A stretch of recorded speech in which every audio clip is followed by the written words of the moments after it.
Assalamualaikum warahmatullahi wabarakatuh. Kami dari kelompok 3 akan mempresentasikan modul 6 pengantar teknik industri yang berjudul Science Management. Terdiri dari Iis Widya, saya sendiri, Haryawati, Iman Badrujaman, Faza Azria, Zidan Al-Fauzi, dan Gilang Maulana. Pengenalan Science Management. Pada zaman ini tentu banyak sekali perusahaan yang berdiri, yang artinya itu juga kita dihadapkan dengan masalah yang harus kita carikan kompromi atau penyelesaiannya. Nah, untuk menyelesaikannya itu tentu ada banyak sekali metode-metode. Nah, salah satunya adalah dengan pendekatan science management itu sendiri. Nah, di mana pada pendekatan ini didasarkan pada metode ilmiah dan juga menggunakan banyak analisa kuantitatif. Secara implisit, pada era ini merupakan era kelanjutan dari era manajemen ilmiah, di mana pada akhir era ini yang kita kenal adalah modernis atau dimulai dengan penggunaan pendekatan matematik dan statistik sebagai metode untuk meningkatkan produktivitas dan efisiensi kerja. Pada hakikatnya, pada era sains manajemen masih menggunakan kerangka yang sama dengan pendekatan era pada awal modernis. Perbedaan pokok terletak pada objek kajian dan kompleksitas masalah yang dikaji. Salah satu perbedaannya adalah dengan adanya keberadaan sumber daya yang semakin terbatas sehingga akan menjadi pembatas dalam menyelesaikan masalah. Hal inilah yang kemudian melahirkan pendekatan penyelidikan operasional yang melengkapi pendekatan optimasi klasik yang sudah berkembang. Di sini ada salah satu bagan contoh dari penyelesaian solusi, di mana ketika kita memiliki sebuah problema, tentu kita harus menganalisis problem tersebut, dimulai dari menanyakan hal tersebut apakah wajar, lalu selanjutnya ada model standar. Kemudian ketika kita mengenali suatu masalahnya seperti apa, tentu kita harus mengetahui hal-hal apa saja yang harus kita lakukan. Dan yang diantaranya ada 3. Yang pertama adalah new alternatif, atau kita menggunakan alternatif yang baru. Atau yang kedua, atau membangun model dengan melakukan pendekatan kepada solusi yang harus kita butuhkan. Dan yang ketiga adalah simulasinya, di mana kita menggunakan model yang kita dapatkan untuk kita terapkan sebagai salah satu problem solving atau pencarian solusinya. Tahapan pendekatan science management, di mana tahapan ini dibagi ke dalam 5 tahap, yang diantaranya adalah analisis sistem real atau langkah awal dalam pendekatan science management, yaitu dengan melakukan analisis sistem terhadap persoalan yang kita temukan. Nah, jadi kita harus mengetahui terlebih dahulu persoalannya seperti apa, kemudian kita akan melanjutkan langkah-langkah selanjutnya. Dan langkah selanjutnya adalah dengan menentukan formulasi masalah, yang pada hakikatnya masalah muncul apabila adanya perbedaan antara apa yang terjadi dengan apa yang kita harapkan. Nah, hendaknya dari awal kita kenali dengan baik, dapat dibedakan antara indikator masalah, akar masalah, dan juga alternatif dari masalah itu. Selanjutnya kita tentukan pembentukan model, di mana model ini merupakan alat atau sebuah metode yang kita lakukan untuk menganalisis permasalahan tersebut. Nah, maka berikutnya adalah dengan memformulasikan model. Nah, untuk memformulasikan model ini, terlebih dahulu kita harus mengetahui yang pertama, kriteria kinerja, yang kedua adalah variabel keputusan seperti apa, yang ketiga pembatas, keempat parameter tertentu, dan yang kelima adalah hubungan logik yang akan dijelaskan oleh teman saya nanti. Dan yang selanjutnya adalah analisis model. Tentu ketika kita mendapatkan suatu permasalahan, kita harus mengetahui model yang seperti apa yang akan kita pergunakan untuk memperoleh problem solving untuk permasalahan yang kita temukan.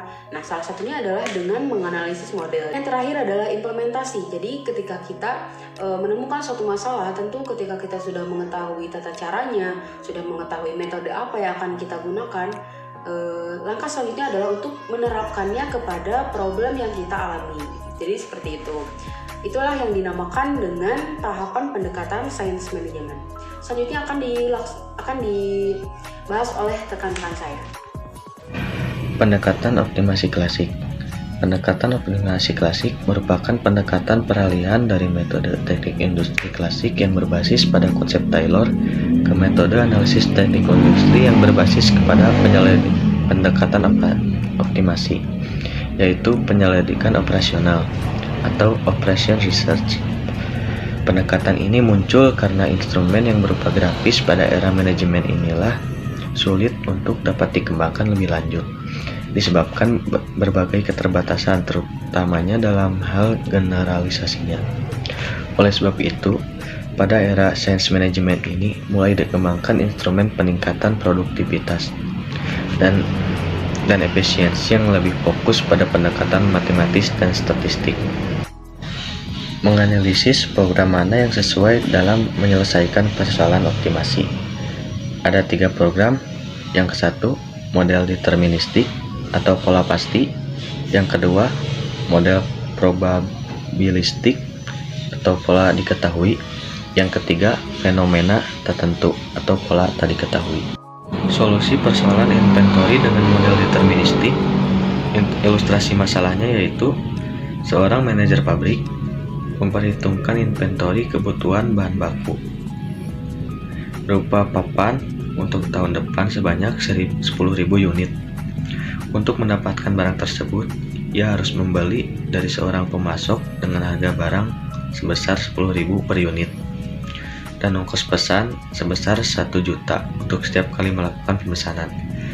Jika ongkos simpan barang sebesar 2.000 unit per tahun, bagaimana Pak Manajer mengatur pengadaan bahan baku yang paling ekonomis? Berikut tabel ongkos inventory untuk berbagai alternatif pembelian dalam juta rupiah. Di sini ada alternatif cara pengadaan, ongkos beli, ongkos pesan, ongkos simpan, dan ongkos total. Cara mencari solusi seperti uraian di atas, selain belum tentu menghasilkan solusi optimal, juga belum tentu praktis. Solusi yang lebih optimal akan dijelaskan oleh pemateri selanjutnya. Model deterministik sebagai langkah penyelesaian optimasi. Metode ini menggunakan basis ilmu matematika dan statistika sebagai alat bantu utama untuk menjawab permasalahan hitungan yang terjadi di sistem inventory. Pada hakikatnya, metode ini berusaha untuk mencari jawaban optimal di kasus sistem inventory. Nah, pada permasalahan yang dihadapi oleh manajer, bagaimana Pak Manajer mengatur pengadaan bahan baku yang paling ekonomis? Berapa jumlah barang yang dipesan untuk setiap kali pemesanan dan kapan saat pemesanan dilakukan? Solusi optimal yang masih belum terpecahkan pada kasus tadi diuraikan lebih lanjut menggunakan permodelan ala Wilson sebagai implementasi penguraian metode deterministik yang menggunakan ilmu matematika dan statistika. Dengan menguraikan kriteria kinerja, yakni ongkos inventory total per tahun, variabel keputusan yang meliputi ukuran lot pemesanan ekonomis dan waktu pemesanan berikutnya, hingga diuraikan parameter yang diuji yakni ongkos pesan per pesan, ongkos simpan per unit per tahun, harga barang per unit, dan banyaknya permintaan barang per tahun. Dihitunglah minimalisasi ongkos pemesanan dan ongkos simpan, lalu mulai memperhitungkan solusi permodelan model deterministik tadi, sehingga hasilnya diperoleh. Kebijakan pengadaan barang yang optimal untuk setiap kali pembelian adalah 3.165 unit. Ongkos minimasi inventory pada tahun tersebut berkisar 106,33 juta dan interval waktu antara pemesanan yang satu dengan pemesanan berikutnya berkisar 115 hari setelah pemesanan pertama.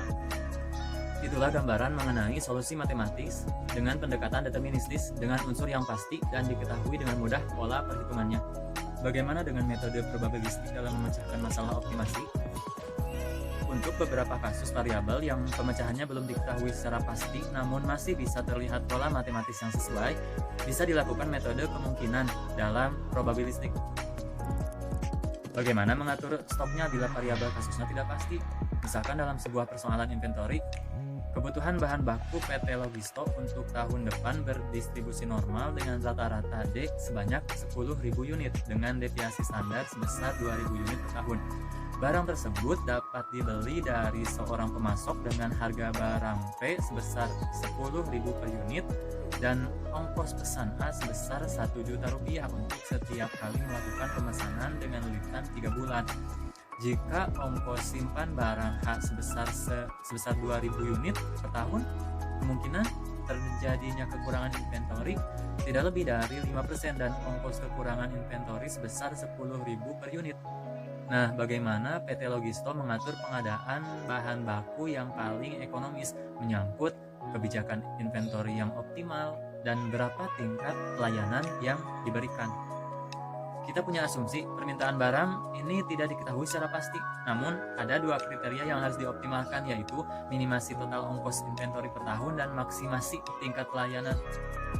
Lalu bagaimana langkah penyelesaiannya?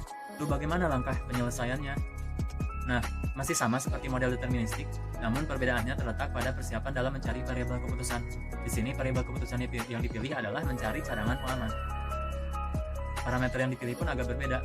Di sini dicarikan ongkos tiap kali pesan, ongkos simpan per unit, ongkos kekurangan, terutama dicari juga permintaan rata-rata per tahun sebagai solusi dari ketidakpastian.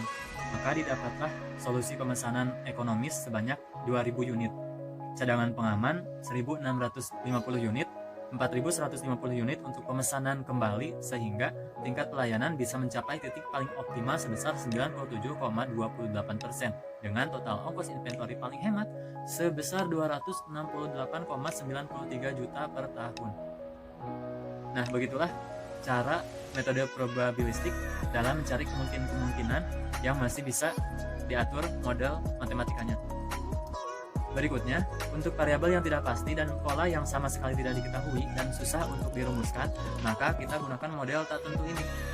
Model tertentu sebagai pendekatan ketiga sains manajemen, yaitu pendekatan simulasi. Namun sebelum ke pendekatan simulasi, kita akan membahas pendekatan sains manajemen kedua, yakni pendekatan OR atau operational research, di mana dalam operational research, ketika sumber daya sudah optimal, namun pada kenyataannya ada batasan-batasan yang perlu digarisbawahi. Apa saja batasan-batasan itu akan diketahui lebih lanjut dengan pembahasan operasional berikutnya oleh tim kami. Saya Faza Ajri Ariandana. Saya akan menjelaskan tentang pendekatan Operation Research atau yang disingkat OR. Sejarah dan perkembangan Operation Research. OR dikenal pertama kali di Inggris, yaitu untuk memecahkan persoalan suatu operasi militer. Meskipun yang mempelopori adalah Inggris, tetapi perkembangan lebih lanjut OR ini terjadi di Amerika Serikat, di mana tim yang dibentuk di Amerika berhasil memecahkan problema logistik yang kompleks dan pengaturan penggunaan alat-alat elektronika secara efisien, dan kemudian dilanjutkan penggunaannya pada bidang lainnya. Model matematik berkendala pertama dikembangkan pada tahun 1947 oleh ahli matematik George B. Danzig yang dikenal sebagai metode simplex. Setelah Perang Dunia Kedua berakhir, OR mulai menarik perhatian kalangan usahawan yang menghadapi masalah-masalah eksekutif yang rumit, terutama sebagai akibat implementasi prinsip spesialisasi dan kompetisi yang semakin tajam.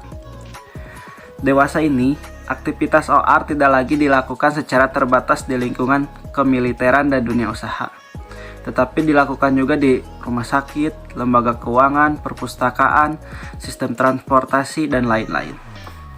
Masalah yang tidak hanya dihadapi seorang ahli teknik industri, tetapi merupakan masalah yang lazim dihadapi oleh seorang pengambil keputusan, yaitu persoalan dasarnya adalah mencari jawaban atas pertanyaan bagaimana sumber daya yang terbatas seharusnya dipergunakan untuk mencapai tujuan-tujuan yang tertentu.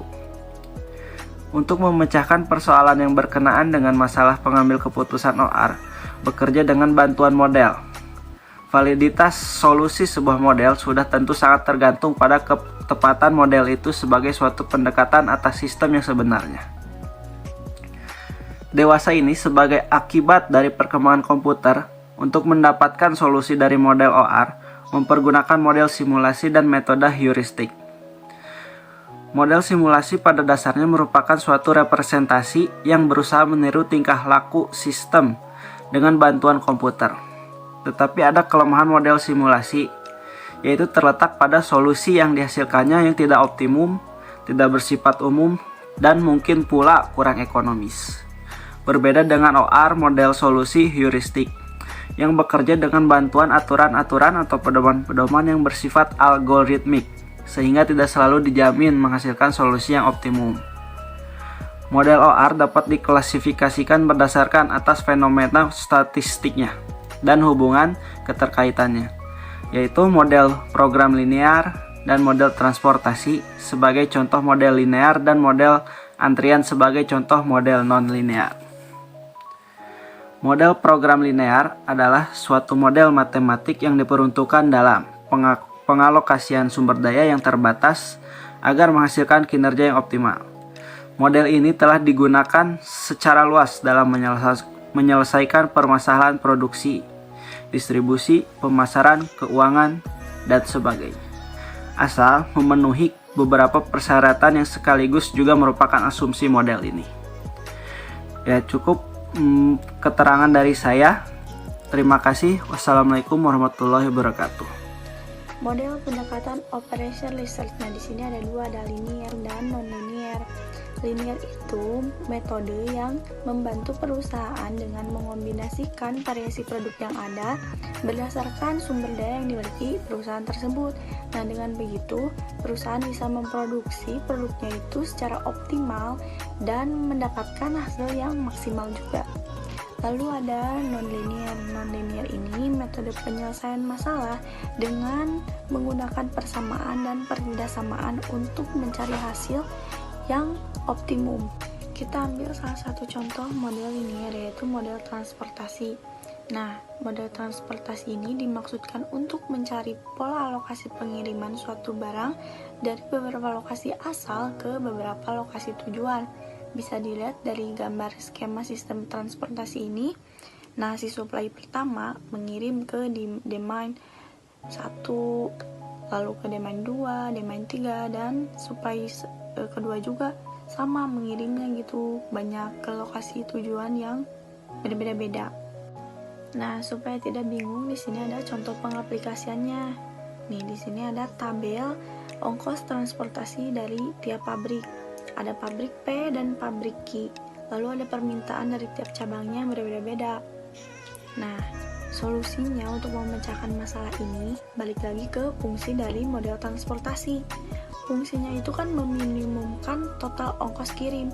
Jadi, kita ambil pabrik yang ongkos kirimnya kecil. Nah, solusi optimalnya itu sudah tersaji di tabel ini. Di tabel ini udah berubah dari mulai ongkos kirim, kapasitas. Kita ambil contoh cabang 1 nih. Karena pabrik P itu lebih kecil dibanding Q, maka pengirimannya itu dilakukan sama pabrik P. Yang mana pabrik P ini ada penambahan kapasitas mengikuti permintaan dari cabang itu. Nah, sama dengan yang lainnya juga gitu. Nah, setelah diidentifikasi secara berurutan, nih tampak bahwa jumlah operator perawatan yang optimal adalah sebesar 4 operator perawatan dengan ongkos total yang dikeluarkan sebesar 32 ribuan lah ya per harinya. Nih, optimalnya itu di 32 ribu. Karena 160 dibagi 4 itu hasilnya optimal. Nah, selanjutnya dari non-linear ini kita ambil contoh model antrian. Nah, model antrian ini tujuannya untuk mencari keseimbangan antara ongkos pelayanan dan waktu tunggu untuk dilayani. Karena semakin besar waktu tunggu, maka akan semakin besar juga kerugian yang ditimbulkan. Tapi semakin banyak stasiun pelayanan juga akan semakin besar biayanya. Nah, di sini ada gambar kedatangan, antrian, pelayanan. Nah, kita ambil contoh dari gambar ini tuh kayak di stasiun kereta ya. Stasiun kereta nih. Misalkan kita datang, terus kita ngantri untuk dilayani ke kasir. Lalu kita nunggu untuk jam berangkat. Sudah dipanggil lalu berangkat. Nah, untuk contoh pengaplikasiannya, laju kedatangan order ke departemen perawatan suatu perusahaan sebesar 16 order perawatan perharinya, sedangkan laju layanan untuk satu operator perawatan sebesar 48 order perawatan per hari. Nah, jika ongkos pelayanan per operator perharinya 40.000 dan ongkos pelanggan dalam sistem perharinya itu 96.000, berapa jumlah operator perawatan yang optimal. Nah tentunya kan ini tuh nggak optimal kan, dimana dalam satu hari itu menghasilkan 16 order, sedangkan laju layanan satu operatornya itu lebih besar dari order perharinya. Jadi secara berurutan akan diidentifikasikan komponennya, kemudian diformulasikan modelnya, dan akhirnya dicari solusi optimalnya. Untuk hasilnya itu akan disajikan di tabel slide berikutnya. Nah, solusi optimalnya itu sudah tersaji di tabel ini. Di tabel ini udah berubah dari mulai ongkos kirim, kapasitas. Kita ambil contoh cabang 1 nih. Karena pabrik P itu lebih kecil dibanding Q, maka pengirimannya itu dilakukan sama pabrik P. Yang mana pabrik P ini ada penambahan kapasitas mengikuti permintaan dari cabang itu. Nah, sama dengan yang lainnya juga. Gitu. Saya di sini akan menjelaskan tentang pendekatan simulasi. Pemodelan sistem secara matematis melalui model optimasi klasik maupun pendekatan operation research tidaklah selalu dapat dilakukan, sehingga digunakan pendekatan dengan simulasi karena beberapa hal. 1. Fenomena real yang dimodelkan tidak mengikuti kaidah baku dan tidak diketahui polanya, sehingga akan sulit dikembangkan model matematisnya. 2. Fenomena real yang dimodelkan sangat kompleks, sehingga hubungan keterkaitan antara variabel satu dengan variabel yang lainnya tidak dapat dinyatakan dengan fungsi matematis yang tidak diketahui.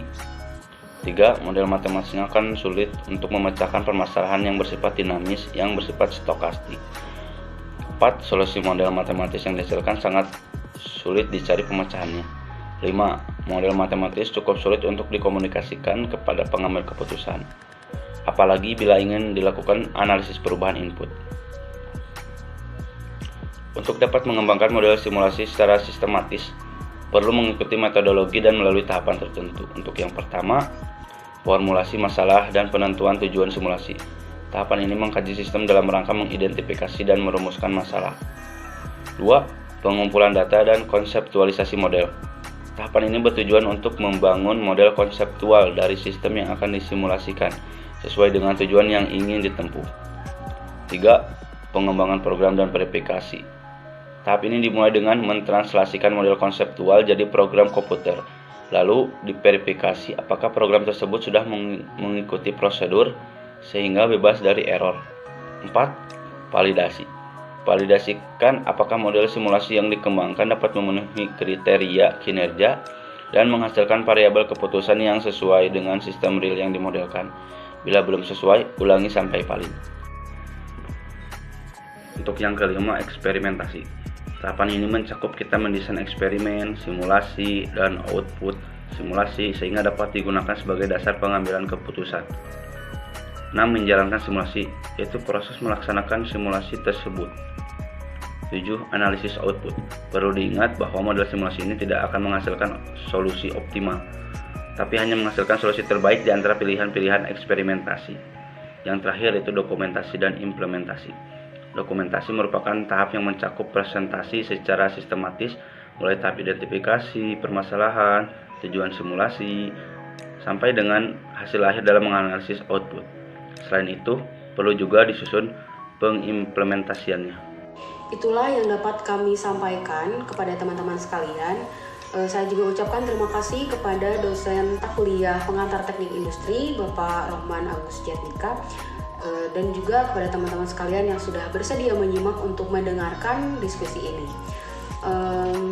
Apabila ada yang ingin disampaikan atau ingin dipertanyakan, silahkan. Saya mewakili teman-teman mengucapkan terima kasih. Wassalamualaikum warahmatullahi wabarakatuh.